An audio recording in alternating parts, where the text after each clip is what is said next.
నాగర్ కర్నూలు జిల్లా కుమ్మెర గ్రామంలో జరిగిన సంఘటన చాలా దురదృష్టకరమని టీపీసీసీ ఉపాధ్యక్షులు, డీసీసీ అధ్యక్షులు, అచ్చంపేట ఎమ్మెల్యే డాక్టర్ వంశీకృష్ణ తెలిపారు. సంఘటనకు బాధ్యులైన వారిని వదిలిపెట్టే ప్రసక్తి లేదన్నారు.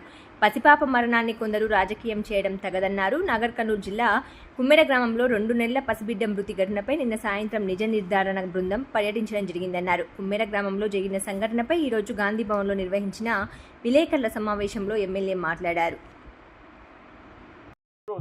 ఈ నెల అంటే ఫిబ్రవరి 18 రోజు స్టార్ట్ అయింది. ఆ జాతరలో చిన్న గొడవ జరిగిన మాట వాస్తవం. ఆ గొడవకు ఈ అమ్మాయి చావుకు ఎలాంటి సంబంధం లేదు. 2 నెలల పాప, ఆ పాప కూడా ప్రీటర్మ్ బేబీ అంటాం. ప్రీటర్మ్ బేబీ 1400 కేజీల బరువే ఉంది. ఆర్డిఎస్ అంటే రెస్పిరేటరీ డిస్ట్రెస్ సిండ్రోమ్ ఉంది. హాస్పిటల్ జాయిన్ అయింది. తర్వాత ఏం జరిగిందో ఏమో కానీ ఆ గొడవకు సంబంధం లేకుండా ఆ పాప చనిపోయింది. ఇక్కడ దురదృష్టం ఏమిటంటే ఇప్పుడున్న ప్రతిపక్ష నేతలు, మాజీ ఎమ్మెల్యే గారు కానీ వాళ్ళకున్నటువంటి నాయకులు కానీ ఆ గ్రామంలో ఉన్న నాయకులందరూ కూడా ప్రజా సంఘాలకు ఏదైతే ఉన్నారో వాళ్ళందరూ కూడా నిన్న మన చాలామంది రావడం జరిగింది. వాళ్ళకు మిస్గైడ్ చేసి ఆ పాప చావుకు గొడవకు సంబంధం ఉంది, చిన్న పాపను చంపిందని ఒక ఫాల్స్ మెసేజ్ని ఈ రాష్ట్రంలో, దేశంలో పంపడం జరిగింది. ఇది అత్యంత దురదృష్టకరం, అత్యంత దారుణం. దీన్ని ఆ పాపను చంపిండ్రు అనే మాట ఏదైతుందో 100% అవాస్తవము.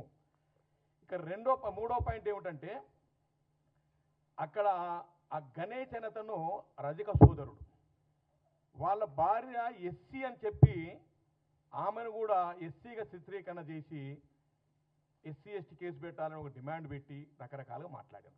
వాస్తవానికి ఆ అమ్మాయి ఎస్సీ కాదు, బీసీఏ. ఇకపోతే 4వ అంశం ఏమిటంటే ఆ కుమ్మెరలో రెడ్లందరూ కలిసి చంపినరు. అక్కడ ఎమ్మెల్యే రెడ్డి, ఎమ్మెల్సీ రెడ్డి, ప్రభుత్వంలో ఉన్నటువంటి గౌరవ ముఖ్యమంత్రి గారు రెడ్డి, కానీ అన్ని ఒక కులానికి, ఒక కమ్యూనిటీకి పరంగా ఒక రంగు రుద్ది దాన్ని రకరకాలుగా పబ్లిసిటీ చేయడం అత్యంత దారుణం. దీన్ని మేము ఇవాళ ఎందుకు మాట్లాడుతున్నామంటే వాస్తవాలు తెలుసుకొని మాట్లాడమని చెప్తున్నాం.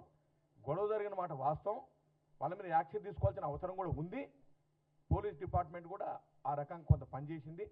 ఇంకా చాలామంది ఏమంటున్నారంటే అమ్మాయిని హత్య అంటే మర్డర్ కేసు బుక్ చేయమని అందరి డిమాండ్. ఎస్, మీ డిమాండ్ ఉంది కదా, 100% కరెక్ట్ డిమాండ్.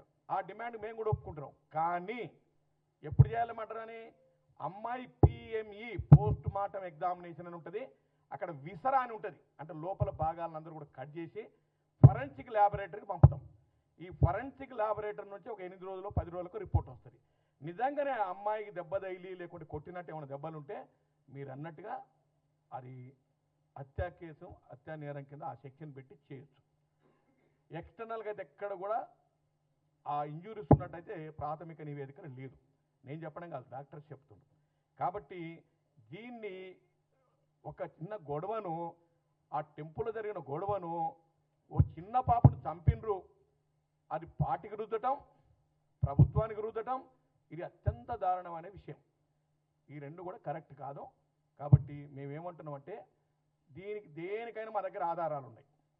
మేము ఆధారం లేకుండా ఏం మాట్లాడతలేము. మేము చెప్పిన పాయింట్లు ఏమేమి అవన్నీ కూడా ఆధారాలతో మేము నిరూపణ చేయమని చేస్తాం.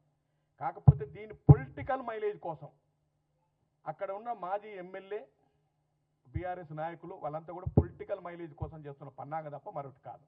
ఇంకొకటి, మా ప్రభుత్వం ప్రజాప్రభుత్వం అనడానికి ఒక నిదర్శనం చెప్తాం. గత 10 సంవత్సరాల్లో ఇటువంటి సంఘటనలు ఎక్కడ చాలా చోట్ల జరిగినాయి.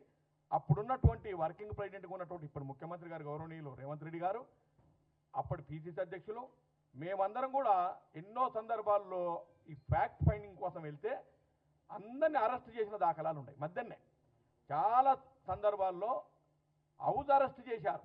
ఎక్కడ కూడా గొంతు విపనీయలే ఆ ప్రభుత్వం. కానీ ఈ ప్రభుత్వం నేరుగా మీరు వచ్చి చూసుకోవచ్చు, మాట్లాడవచ్చు, ధర్నా చేయొచ్చు, స్పీచ్లు ఇచ్చుకోవచ్చు, ఏమని చేసుకోండి. ఇవాళ ప్రజాప్రభుత్వం, ప్రజల కోసం పనిచేసే ప్రభుత్వం.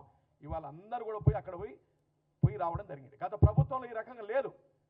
ఒక చిన్న ఇన్సిడెంట్ చెప్తా. 2020లో ఆగస్టు 22 నాడు జరిగినటువంటి సంఘటన ఏంటంటే లెఫ్ట్ పవర్ హౌస్లో 9 మంది ఫైర్ యాక్సిడెంట్ అయి చనిపోతే గౌరవ ముఖ్యమంత్రి గారు అప్పుడు పిసిసి వర్కింగ్ ప్రెసిడెంట్గా ఉన్నప్పుడు అక్కడ నేను కూడా ఉన్నప్పుడు మమ్మల్ని అందరూ కూడా మధ్యాహ్నం అరెస్ట్ చేశారు. అట్లాగే పాలమూరు రంగారెడ్డి లిఫ్ట్ ఇరిగేషన్లో ఆ రోప్స్ అని తెగిపోయి అక్కడ 6 మంది చనిపోతే ఆ రోజు మేము కానీ డాక్టర్ మల్లారావు గారు కానీ పెద్దలు ఇప్పుడున్న ముఖ్యమంత్రి గారు కానీ మేమందరం కూడా పోతుంటే అక్కడ మధ్యాహ్నం అరెస్ట్ చేసిన సందర్భాలు చాలా ఉన్నాయి, తప్పుడు కేసులు పెట్టిన సందర్భాలు చాలా ఉన్నాయి. ఈ ప్రభుత్వం అటువంటి వాటికి ఎక్కడ కూడా అటువంటి తావు